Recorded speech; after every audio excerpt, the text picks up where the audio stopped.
C. Joseph Vijay எனும் நான் அமைக்கப்பெற்ற இந்திய அரசியல் அமைப்பின்பால் உண்மையான நம்பிக்கையும் மாறா பற்றும் கொண்டிருப்பேன் என்றும் இந்திய நாட்டின் ஒப்பில்லாத முழு முதல் ஆட்சியையும் ஒருமையையும் நிலை நிறுத்துவேன் என்றும்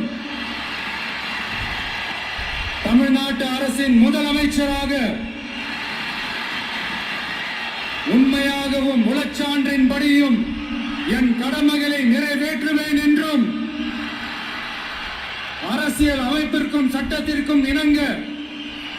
அச்சமும் ஒருதலை சார்பும் இன்றி விருப்பு வெறுப்பை விலக்கி பலதரப்பட்ட மக்கள் அனைவருக்கும் நேர்மையான